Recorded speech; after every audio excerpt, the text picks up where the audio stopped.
أعوذ بالله من الشيطان الرجيم. بسم الله الرحمن الرحيم. كان الناس أمة واحدة فبعث الله النبيين مبشرين ومنذرين وأنزل معهم الكتاب بالحق ليحكم بين الناس فيما اختلفوا فيه وما اختلف فيه إلا الذين أوتوه من بعد ما جاءتهم البينات بغيا بينهم فهدى الله الذين آمنوا لما اختلفوا فيه من الحق بإذنه والله يهدي من يشاء إلى صراط مستقيم. آمنت بالله صدق الله العظيم. رب اشرح لي صدري ويسر لي أمري واحلل عقدة من لساني يفقهوا قولي. اللهم أرنا الحق حقا وارزقنا اتباعه وأرنا الباطل باطلا وارزقنا اجتنابه. آمین یا رب العالمین. دوستو اور بزرگوں، سورہ بقرہ آیت نمبر 213 آپ کے سامنے تلاوت کی ہے، اور یہ دوسرے پارے کا 10واں رکوع زیر مطالعہ ہے۔ یہ دوسرے پارے کے 10ویں رکوع کی خاصیت یہ ہے کہ اس میں خاص طور پر بنی اسرائیل کے ساتھ جو مماثلت ہے اس کا ذکر کیا جا رہا ہے۔ رکوع شروع ہوا تھا سل بنی اسرائیل کم آتیناہم من آیۃ بینہ ومن یبدل نعمت اللہ من بعد ما جاءتہ فإن اللہ شدید العقاب۔ اس نعمت کے جھٹلانے سے اللہ تعالیٰ کا سخت عذاب، جیسے بنی اسرائیل نے وَإِذْ قُلْتُمْ يَا مُوسَىٰ لَن نَّصْبِرَ عَلَىٰ طَعَامٍ وَاحِدٍ فَادْعُ لَنَا رَبَّكَ يُخْرِجْ لَنَا مِمَّا تُنبِتُ الْأَرْضُ مِن بَقْلِهَا وَقِثَّائِهَا وَفُومِهَا وَعَدَسِهَا وَبَصَلِهَا وَلَا تَسْتَبْدِلُونَ الَّذِي هُوَ أَدْنَىٰ بِالَّذِي هُوَ خَيْرٌ اهْبِطُوا مِصْرًا فَإِنَّ لَكُم مَّا سَأَلْتُمْ وَضُرِبَتْ عَلَيْهِمُ الذِّلَّةُ وَالْمَسْكَنَةُ وَبَاءُوا بِغَضَبٍ مِّنَ اللَّهِ ذَٰلِكَ بِأَنَّهُمْ كَانُوا يَكْفُرُونَ بِآيَاتِ اللَّهِ وَيَقْتُلُونَ النَّبِيِّينَ بِغَيْرِ الْحَقِّ ذَٰلِكَ بِمَا عَصَوا وَكَانُوا يَعْتَدُونَ۔ ان کی من و سلوہ جو نعمت تھی اس کو جھٹلانے پر جو ان کو معذور کیا گیا، وہی شان اس رکوع میں بیان ہو رہی ہے کہ اللہ تعالیٰ کی نعمت کو تم جھٹلاؤ گے تو تمہارے ساتھ وہی تمہیں بھی معذور کر دیا جائے گا۔ اور وہ نعمت کیا ہے؟ قرآن مجید۔ وَمِنْ حَيْثُ خَرَجْتَ فَوَلِّ وَجْهَكَ شَطْرَ الْمَسْجِدِ الْحَرَامِ وَحَيْثُ مَا كُنتُمْ فَوَلُّوا وُجُوهَكُمْ شَطْرَهُ لِئَلَّا يَكُونَ لِلنَّاسِ عَلَيْكُمْ حُجَّةٌ إِلَّا الَّذِينَ ظَلَمُوا مِنْهُمْ فَلَا تَخْشَوْهُمْ وَاخْشَوْنِي وَلِأُتِمَّ نِعْمَتِي عَلَيْكُمْ وَلَعَلَّكُمْ، تاکہ میں اپنی نعمت کا اتمام کروں، تاکہ آنے والی ساری انسانیت اس سے راہ پائے۔ تو یہ اس رکوع کا مضمون خاص طور پر یہ ہے، اور اس نعمت کی ناشکری زُيِّنَ لِلَّذِينَ كَفَرُوا الْحَيَاةُ الدُّنْيَا وَيَسْخَرُونَ مِنَ الَّذِينَ آمَنُوا وَالَّذِينَ اتَّقَوْا فَوْقَهُمْ يَوْمَ الْقِيَامَةِ وَاللَّهُ يَرْزُقُ مَن يَشَاءُ بِغَيْرِ حساب۔ اور آج جو آیت نمبر 213 ہے، اس میں خاص طور پر امت مسلمہ کے ایک ہونے کی دلیل بیان ہوئی ہے کہ ساری انسانیت ایک ہی انسانیت تھی۔ پھر شیطان کے پیچھے لگ کر انسانیت نے توحید کو بھی جھٹلایا اور بت پرستی بھی کی اور دنیا طلبی بھی کی اور دین اسلام کو پس پشت پھینکا۔ تو اس کی غرض سے پھر اللہ تعالیٰ نے انبیاء کرام کو مبعوث فرمایا، اور انبیاء کرام کا جو اصل ما حاصل ہے، مقصد بعثت، وہ یہاں بیان کیا۔ تو آج کا روان ترجمہ سنتے ہیں۔ کان الناس امۃ واحدہ، تمام لوگ امت واحدہ ایک ہی امت تھے۔ فبعث اللہ النبیین مبشرین ومنذرین، اور مبعوث فرمایا اللہ تعالیٰ نے نبیوں کو خوشخبری سنانے والے اور ڈرانے والے۔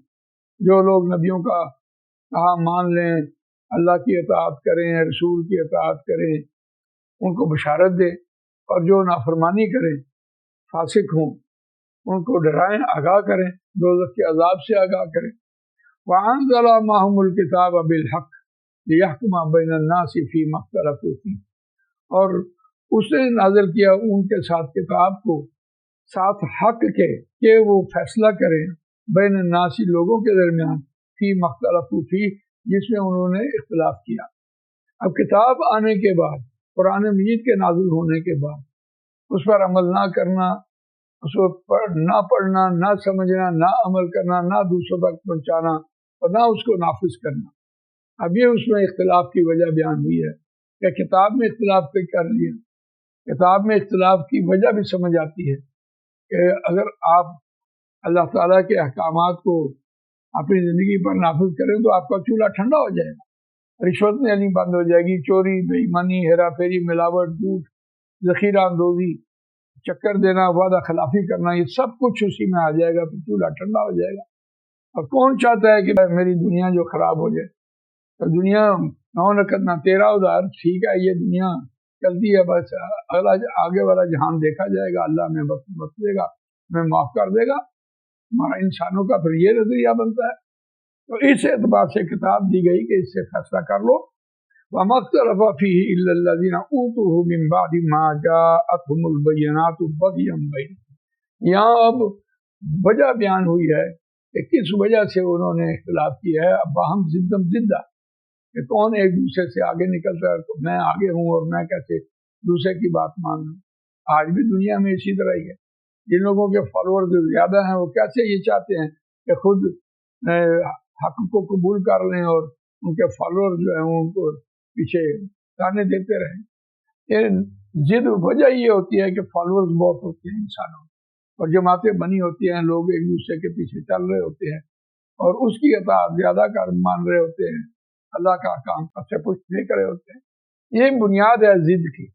तो कुरान मजीद ने यह कहा कि नहीं इख्तिलाफ किया मगर उन लोगों ने जो दिए गए किताब, ऊतुल किताब, जो दिए गए किताब, इसके बाद के आ गई उनके पास वाज़ेह रोशन निशानियाँ, मोजज़ात भी आ गए, नबी अकरम सल्लल्लाहु अलैहि वसल्लम भी आ गए, उन्होंने अपनी जिंदगी में अमल करके दिखाए, थोड़े मोजज़ात दिखाए। बांझ बकरी को हाथ फेरा और सारे गांव ने दूध पी लिया, ये नबी अकरम सल्लल्लाहु अलैहि वसल्लम की पहचान थी। कंकरियों ने मुट्ठी में कलमा पढ़ लिया, ये थोड़ी पहचान थी। ग़ज़वा खंदक के मौके पर थोड़ा सा सालन आया और रसूलुल्लाह सल्लल्लाहु अलैहि वसल्लम ने 3000 लश्कर को सैर कर दिया, खिलाया पिलाया, ये थोड़ा निशानी है।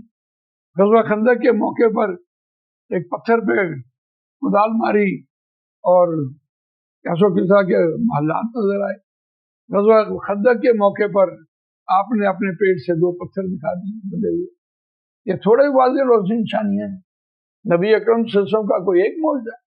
नबी अकरम सल्लल्लाहु अलैहि वसल्लम अल्लाह ताला के बाज़त बुजुर्ग तो ये किस्सा मुख्तसर, ये किताब उतारी, कलामुल्लाह उतारा, ये सीरत है नबी अकरम सल्लल्लाहु अलैहि वसल्लम। ये दी इसलिए गई थी कि इससे फैसला करवा दो, क्योंकि ये इसका फैसला जो है वो इंसानों की जिंदगियों का जीर्ण कर देता है। लिहाजा इसके फैसले को छोड़ो, अपनी मर्जी से काली किताब पे फैसले करवाते रहो, बाम जिद्दा एक दूसरे से आगे निकलने के लिए। हर एतबार से आज आपके सामने है, फ़अज़ल्लाहुल्लज़ीना आमनू लिमख्तलफू फ़ीही मिनल हक़्क़ि बिइज़्निही, बस हदायत दी अल्लाह ने उन लोगों को जो ईमान लाए। जब मैं इस आयत पर पहुंचा हूँ कि अल्लाह तो हदायत देता है ईमान वालों को, फिर ईमान समझना पड़ेगा। ईमान क्या है? ईमान अमल का नाम। कैसे पैदा होता है? सुनो और मानो से पैदा होता है। क्या उसकी परख है? जितना ईमान ज्यादा होगा उतनी बुराई कम होगी। मन रहा मिनकुम मुनकरन फलयुग़य्यिरहु बियदिही फ़इल्लम यस्तति फ़बिलिसानिही फ़इल्लम यस्तति फ़बिक़ल्बिही फ़ज़ालिका अज़अफ़ुल ईमान, ये उसकी पहचान है। कैसे बरकरार रहता है? कुंतुम खैरा उम्मतिन उखरिजत लिन्नास वलतकुम मिनकुम उम्मतुन यदूना इलल खैर यअमुरूना बिल मारूफ़ व यनहौना अनिल मुनकर व उलाइका हुमुल मुफ़्लिहून। जमाती जिंदगी में आए, अताअत करे, बरकरार रहेगा। तो ये ईमान सुनो और मानो, सुना है और मान लिया है, ईमान है। अल्लाह उन लोगों को हिदायत देता है। इस चीज में हिदायत दी लिमख्तलफू फ़ीही मिनल हक़्क़ि बिइज़्निही, जिसमें उन्होंने इख्तिलाफ किया। इख्तिलाफ बाइस रहमत है। 2 आदमी सफर कर रहे हैं, रास्ता भूल गए, किसी से पूछा हमने किधर जाना है, उसने रास्ता बताया दाएं हाथ चले जाओ, दोनों दाएं हाथ चले गए, इख्तिलाफ बायस रहमत हुआ। कायनात तजाद में है, नेकी बदी देखें, अच्छाई बुराई देखें, दिन रात देखें। ये जो नबी अकरम सल्लल्लाहु अलैहि वसल्लम के खाके बनते हैं, ये नबी सल्लल्लाहु अलैहि वसल्लम की पहचान है कि रसूलुल्लाह सल्लल्लाहु अलैहि वसल्लम हक थे, हक हैं, तभी तो ये नकल बन रही है, वरना नकल कैसी, हक ना होते तो नकल कैसी। तो ये इख्तिलाफ का होना ये भी है। और अल्लाह ताला ने इंसान को दुआ क्यों दिया कि हक का रास्ता ढूंढ लो, मिनल हक के बिज़नी, अल्लाह के हुक्म से। अल्लाह यहदी मन यशाउ इला सिरातिल मुस्तकीम, और अल्लाह हिदायत देता है जिसे वो चाहता है सीधे। जज़ाकल्लाह खैर। अल्लाह ताला मुझे आपको कुरान में पढ़ने, समझने, इस पर अमल करने, इसको दूसरों तक पहुंचाने की तौफीक दे। सुब्हानक अल्लाहुम्मा व बिहम्दिका नशहदु अल्ला इलाहा इल्ला अंता नस्तगफिरुका व नतूबु इलैक।